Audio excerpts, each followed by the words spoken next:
नमस्कार, मैं हूं ललित रंजन और आप देख रहे हैं हमारा यूट्यूब चैनल टेक्नोसिस इन्फोटेक। आज का हमारा विषय है सिस्टमैटिक्स और मॉडर्न टैक्सोनॉमी। सिस्टमैटिक्स जो बना है सिस्टम से। सिस्टम सिस्टम का मतलब होता है किसी भी काम को तरीके से, प्रक्रियाबद्ध तरीके से, योजनाबद्ध तरीके से किया जाना। जब हम कोई काम करते हैं तो हर काम करने के पीछे एक योजनाबद्ध सिस्टम बना हुआ होता है। जैसे आप अपने कॉलेज में एडमिशन लेने गए होंगे तो वहाँ पे जब एडमिशन के लिए आप लोगों को एक पूरा का पूरा प्रोसेस फॉलो करना होगा।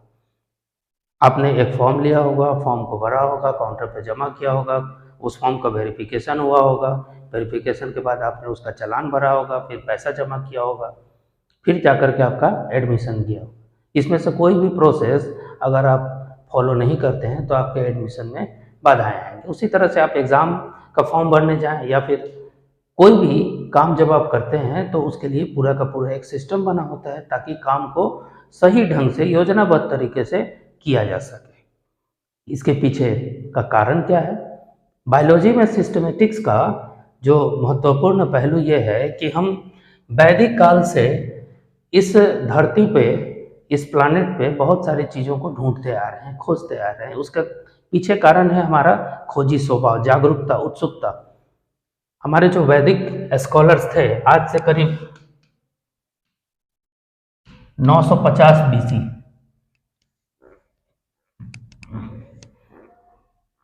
1500 से 950 बीसी के करीब हमारे जो वैदिक स्कॉलर्स थे उन्होंने लगभग 750 to 800 varieties of animals and 350 to 400 varieties of plants के बारे में हमें बताया था।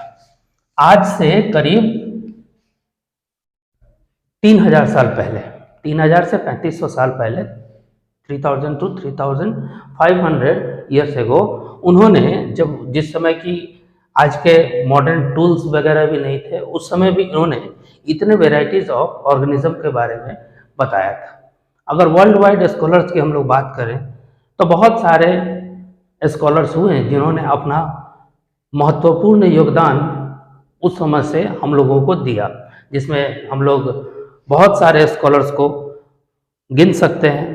हिपोक्रेटस थे, फादर ऑफ मेडिसिन, जिन्होंने around 500 to 600 varieties of medicines के बारे में, ऐसे प्लांट्स जिनका मेडिसिनरी यूज होता था, उनके बारे में उन्होंने बताया। उसी तरह से भारत में चरक और सुश्रुत, इन्होंने आयुर्वेद को एक नया आयाम दिया। आयुर्वेद पूर्ण रूप से जो प्लांट सिस्टम है उसी पे आधारित है। उसमें बहुत सारे प्लांट्स का जो आयुर्वेदिक या ये कहें कि जो मेडिसिनरी यूज है चिकित्सा के क्षेत्र में, जो आज की तारीख में वर्ल्ड वाइड फैला हुआ है, हमारे लिए बहुत महत्वपूर्ण है। विदाउट साइड इफेक्ट वो काम करता है। थियोफ्रेटस, हिपोक्रेटस, एरिस्टॉटल, ये सारे जितने भी जो स्कॉलर्स थे, इन्होंने अपना महत्वपूर्ण योगदान इस पूरे बायोलॉजी को दिया है। लेकिन अगर हम मॉडर्न एरा की बात करें, आज के तारीख में लगभग 17-18 लाख वेराइटी के ऑर्गेनिज्म का इन्वेंशन हो चुका है। लगभग 17 से 18 लाख वेराइटीज के ऑर्गेनिज्म जिसके बारे में हम जानते हैं, जिसमें लगभग 12 से 15 लाख वेराइटीज के तो सिर्फ एनिमल्स हैं, सिर्फ और सिर्फ एनिमल्स हैं। 3 से 5 लाख वेराइटीज के प्लांट्स हैं जिसके बारे में हम जानते हैं। अभी भी चूंकि ये हमारा प्लानेट इतना बड़ा है कि हम हर जगह तक आज भी पहुंच नहीं पाए, अभी हमें हर क्षेत्र में पहुंचना बाकी है। ऐसे भी हमारे प्लानेट्स के ऐसे भी एरिया है जहां पे अभी तक ह्यूमन बीइंग्स का कदम नहीं पड़ा है। समुद्र की गहराई हो सकती है, पोलर के कुछ ऐसे रीजन्स हो सकते हैं, कुछ माउंटेन्स ऐसे हो सकते हैं, कुछ ऐसे डेजर्ट हो सकते हैं, कुछ ऐसे वाइल्ड एनिमल्स हो सकते हैं जिसके बारे में आज भी हम कुछ नहीं जानते हैं। ऐसे जो ऑर्गेनिज्म हैं, इनकी संख्या 30 से 32 लाख के करीब में आज भी है। मतलब जितना आप जानते हैं उसका डबल आज भी ऐसे ऑर्गेनिज्म है जिसके बारे में अभी हमें कुछ नहीं जानकारी। ऐसे ऑर्गेनिज्म जब हमें मिलते हैं तो उनके बारे में एक प्रक्रियाबद्ध तरीके से, एक योजनाबद्ध तरीके से, प्रोग्राम्ड वे में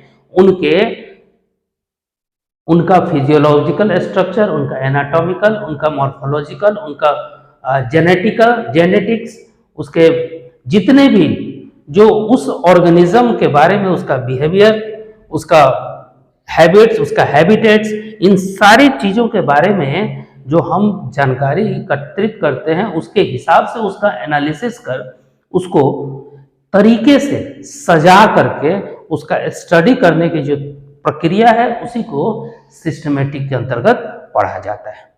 सिस्टमैटिक्स नाम से ही पता चलता है कि एक प्रक्रिया की बात हो रही है, एक सिस्टम की बात हो रही है।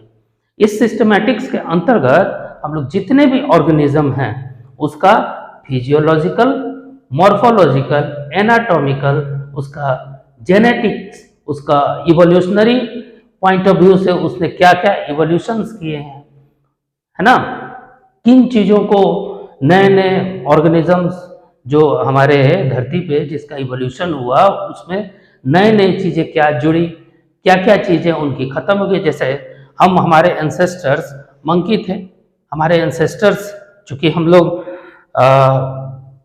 एंसेस्टर्स जो हमारे थे पेड़ पे रहते थे तो उस समय हमें बहुत सारे ऑर्गन्स की आवश्यकता होती थी। हमारा जो हैंड था डाली को पकड़ने में कैपेबल था, आज हम उतने अच्छे से नहीं पकड़ सकते। मतलब हम लोगों ने उस चीज़ को बुला लिया। हमारा पूंछ था, टेल, जिसका बोन अभी भी मौजूद है, जिसका ये साक्ष्य है कि कभी हमारा बोन हुआ करता था। तो बहुत सारी चीज़ों को हमने खो दिया, बहुत सारी चीज़ों को हमने पाया भी। आज हम बहुत अच्छे तरीके से किसी चीज़ को पकड़ सकते हैं, है ना। तो ये सारे चीज़ों के बारे में जो हम लोग स्टडी करते हैं और स्टडी करने के बाद किसी भी ऑर्गेनिज्म को ग्रुप में सजा करके उसके बारे में उसका नामकरण करना, इन सारी चीज़ों के बारे में जो हम लोग अध्ययन करते हैं उसी को कहा जाता है सिस्टमेटिक्स। ठीक है, मॉडर्न टैक्सोनॉमी।